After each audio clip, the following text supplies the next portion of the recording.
some of them are very interesting and some of them are super annoying, but I mean, therefore I think only half of it was picked up, and I was trolled extensively for it, as I am still being. It was almost heartbreaking to see everybody, because it's reality, right? So you don't know what's going to happen.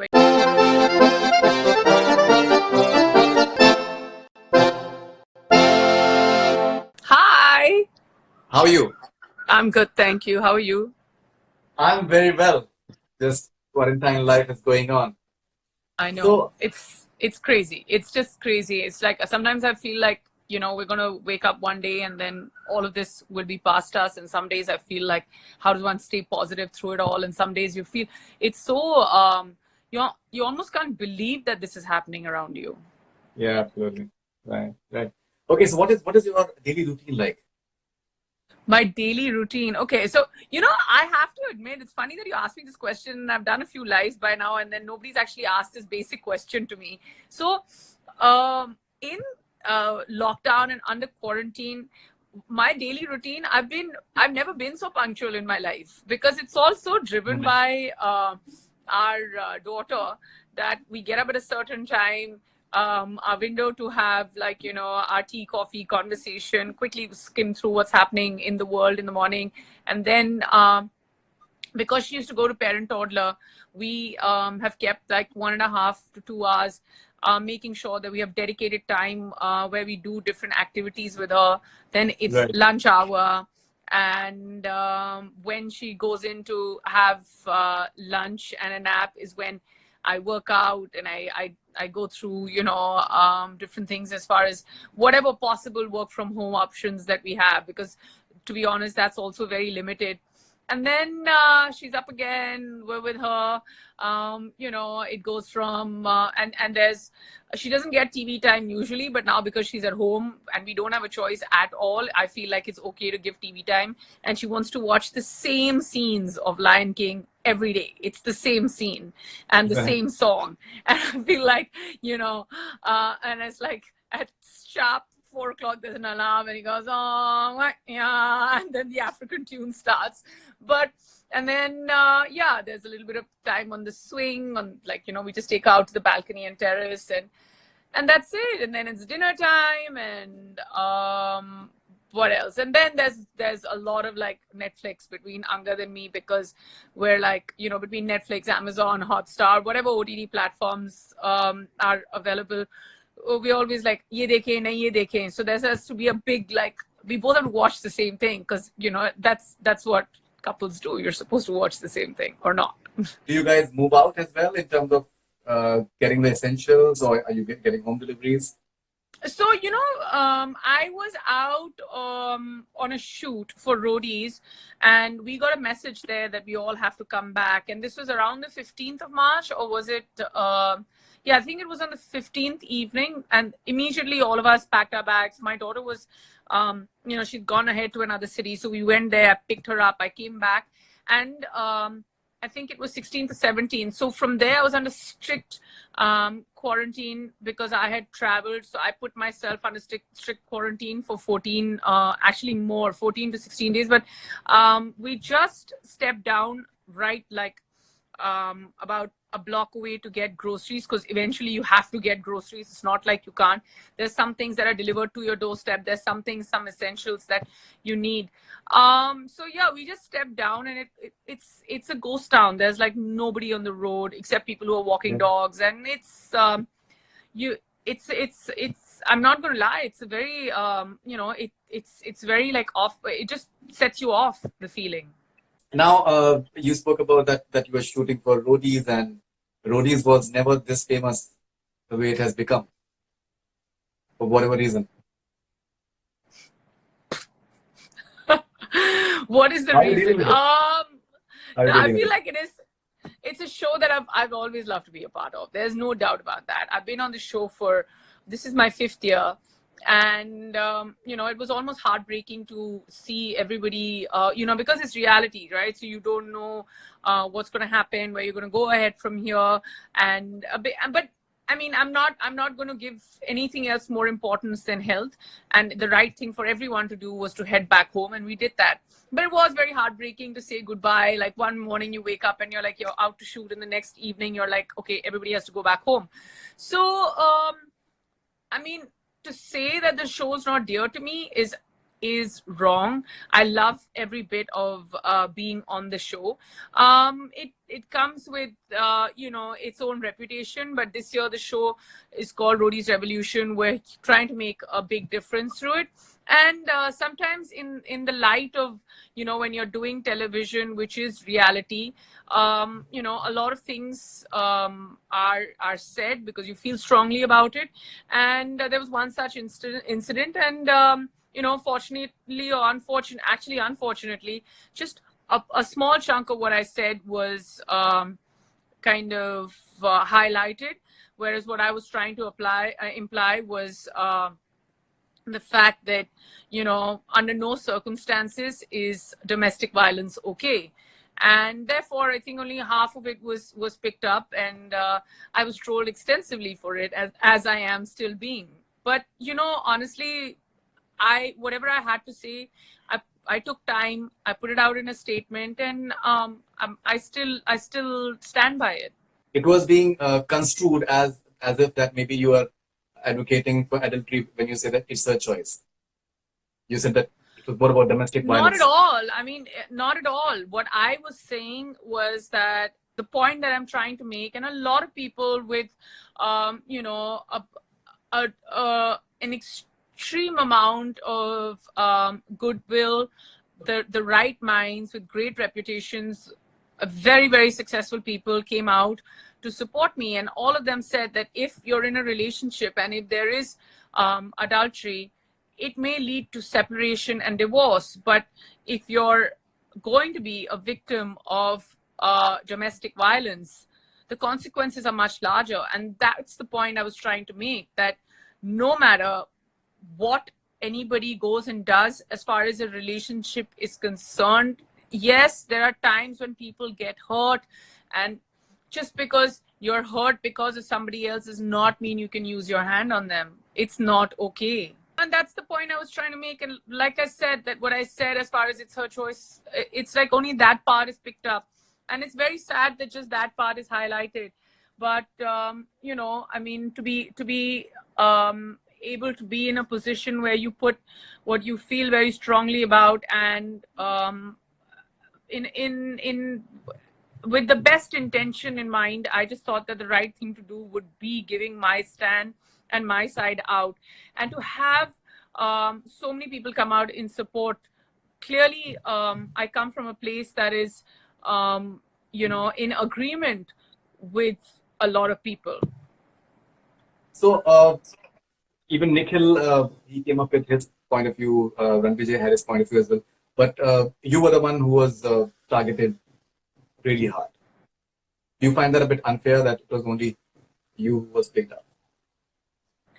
I mean, I feel that to say something that, what is fair and unfair would not be okay. But the fact that just that one bit of what I said, I feel like that should have been, there could have been a better way of highlighting it, as opposed to just picking up that one bit. As far as what Nikhil and Ranvijay said, we're all a part of the show. What ends up happening on the show is that, sometimes we decide, okay, you take on and you expect this person to answer this question. There was one question where I was just like, okay, let me take the lead on this. So maybe they felt that I took the lead on a particular question, and that's why there was more music on my timeline than anybody else's. Okay, what are your views on online trolling? Because someone's fun can have a rather detrimental impact on a particular individual. I think it's so unnecessary. I don't think it's important at all to troll anyone. I don't understand where the concept came from, because what ends up happening is that it's just one kind of point of view. I can understand online if you want to have a point of view, which is fine. For instance, if you look at, like film critics. They like films, and then they don't like films, and then they have a point of view, and I totally respect that. But as far as trolling is concerned, it's just, let's get after this person and let's just bash this person, and let's bash anybody this person speaks to, or anybody else who speaks to this person, and then you pick up friends and family, and it's just unfortunate, and it's a loop, and it's just the same people. And initially you're like, you question it, saying, why is this happening? And then later on you're like, just ignore it. There's nothing you can do, because it's like either they'll continue to do it, or they'll go find another a subject, or I don't know. I honestly don't know where this concept came from and why it happens. Okay, let's quickly take a few questions that have come for you. This Sanjay Kural, do you think that it is unfair when people start trolling family members or someone who's related to a person? Absolutely. But you feel sorry for the ones who are actually trolling, because you don't understand, like, why is it that they have so much hatred? Like, I'm even I can't even comprehend, when there's so much going on in the world right now, how on earth would anybody have time or this much negativity that you would go on to trolling people? And I mean, it's very, very unfair when families get trolled. It's very unfair that on a public platform, people turn around and use the kind of language that they have been using. Okay, so Avishkar is saying that we have seen you bashing people in Roadies. We have seen that angry woman side of yours. Why don't you bash these trolls, at least some of them? I feel like I don't need to, get down to that level, because that's not what I do. What I do is an adventure-based reality show. And if you're saying that I bash people up as far as saying things to them is concerned, because I come across as somebody who's strong, maybe that's one of the reasons why I'm a part of a show like Roadies, because I'm uninhibited about expressing my point of view. But if I were to pick up or to pick up a conversation or a fight or, an argument with every troll out there, I would consider myself exhausted by the end of it. I don't want to get involved at any level of picking these people up. The easiest thing to do is you have the option, turn off commenting, ignore. Okay, Avishkar is also having one more question, that did any celeb personally call you amidst this controversy to support you? Yeah, I got a lot of calls from friends. Some of them just organically tweeted. Some of them couldn't understand what was going on and why there was this level of trolling. The one who reached out to me, I think I was shooting at some different part of the country where the network was low. The one who reached out to me, I think at about 11:30 at night one day, was Dia, and then she was just like, what's going on? You need to. So I was just like, no, I'm just going to put my side out just so I can clarify. I'm okay being trolled, but I'm not okay with people believing that I stand for one or the other, or I don't stand for one. Like, I do not stand for adultery, but I definitely do not stand for domestic violence, and it's not okay if that part of me does not come out publicly. So yeah, I remember Dia reaching out to me. Okay, and Nadeem Kazi has this question. What was Angad's reaction on this controversy? Nothing. He's just like, what's going on? And I was like, yeah, I mean, I'll put my side out. And I feel like he gave a befitting reply by calling me all his 5 girlfriends, and I thought that was very funny. But that's Angad. He just deals with everything with a great heart and a lot of humor. But that's him at all points, under any circumstances. Like, he just had a knee surgery as well, and I still remember right before going in for surgery, I was like, all the best, and I touched the wrong knee, and he was just like, dude, what do I do with my wife? She has no clue as to which knee is getting operated. So yeah, he's always laughing at me about different things, because I'm the one, I'm the troublemaker, and he sorts things out. Okay, so in the morning, I asked Angad that if he had a question for you. So he gave me this question that how many thoughts are going in your mind at one point of time? Angad has a big problem with that because he's like, you're here, but you're absent. You're doing something, you're having a meal, but your head is somewhere else. You're watching a movie, but I want to tell Angad that when he's sitting, we were just watching The Crown, and he was sitting and watching The Crown with me, but I would pick up the phone and I'd be like, oh, the delivery guys at the gate, or the groceries have come, we need to tell somebody to get them from the gate, or what time will our baby wake up, because we always and then sometimes I'm checking the nanny cam because she's sleeping and we're watching TV in the other room. He's like, why is your head in so many different places? I understand, and I fully agree that I have my head in many different places all at the same time, because I could be organizing lunch, but I'm like, nahi, uska paintbrush bhi taiyar kar dete hain, ye bhi kar lete hain, geyser ka pani bhi garam kar do, ye kar do, wo kar do. But when we're watching the show and 2 episodes later, Angad's like, where did this guy come from? And I'm like, but he was there 2 episodes ago. And so even with his full attention, he forgets the characters in the show, and I have to remind him. So please tell Angad that even on like 20% of my attention, I'm fine. I'm doing okay. Chand has a question. How important is it for husband and wife to distribute their responsibilities when it comes to a kid? That's such a good question. I feel like in any case where in 2020 we are, in a place where we are talking with a big voice as far as parents are concerned, especially ones who live in cities and don't have support. We were talking about equal parenting, and we still continue to do so. And I mean, as far as we are concerned, everyone is short-staffed, or they don't have staff at all, unless you have the people who've been living with you prior to all this madness that was going on. And we are dividing our duties split through the center. And, if one of us is cooking a snack, the other one is feeding. If one of us is playing, then the other one is cleaning up after the child. And time with our daughter is time away from the phone. So yeah, we're there 100%. If storybook time is Angad's, then I'm the one who's putting her to bed. But unfortunately, we always had these books in rotation, and I was like, nahi khareed lenge. Now we're like, okay, we only have these many books, so now how much more can we read? Because now we know these books also at the back of our heads.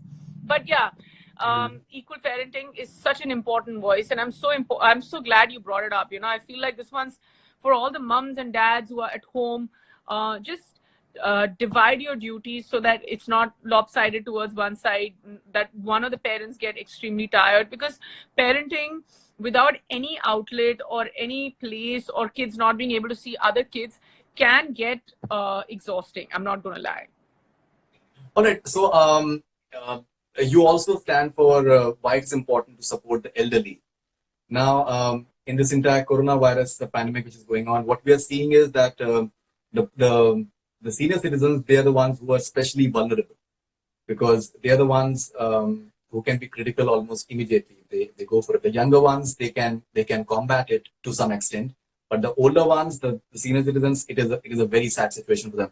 How much of a learning experience do you think it has been for the whole humanity, that why we should be more sensitive to senior citizens?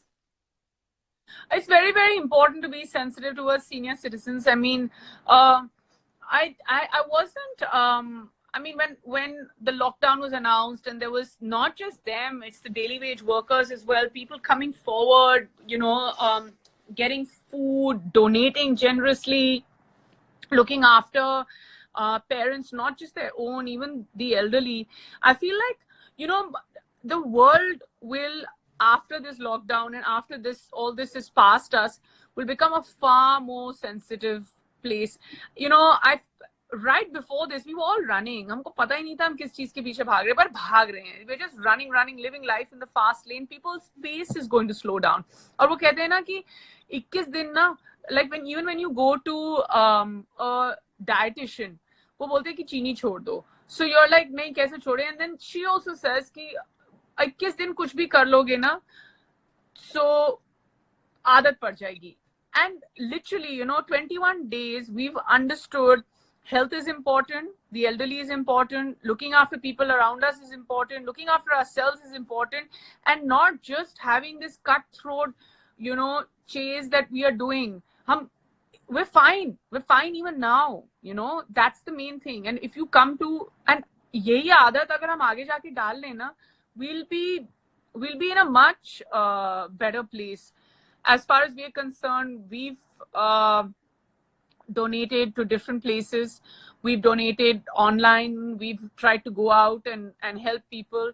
But at the end of the day, you know, that thought in your mind is, I hope my parents, I hope wherever they are, they're in Delhi, my in-laws, the friends, parents, older people, everyone's safe. Like I have someone, we live in a little building, it's 6 stories, and we have a slightly older couple that lives on the 6th floor.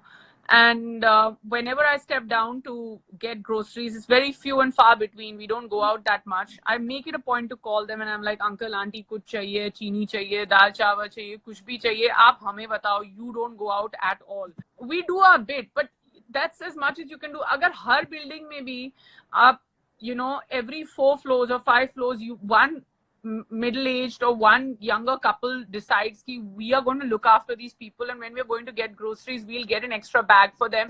It's more than enough, you know. इतनी छोटी-छोटी चीजों से फर्क पड़ने लग जाएगा. Absolutely.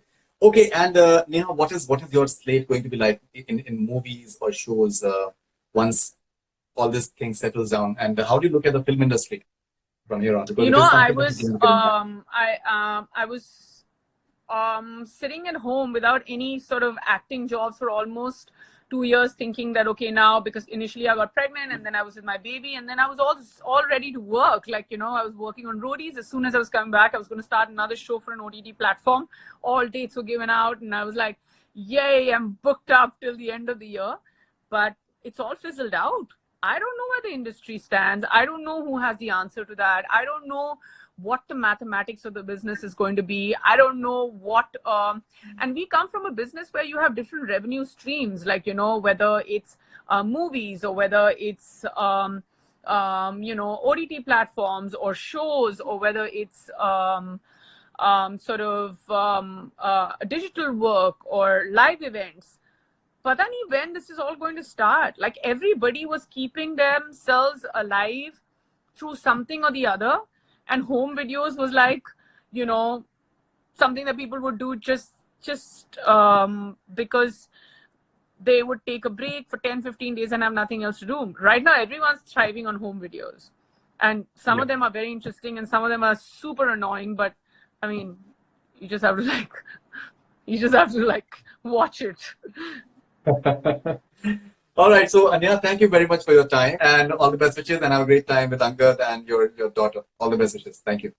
Thank you very much. Thank you. Always lovely to talk to you.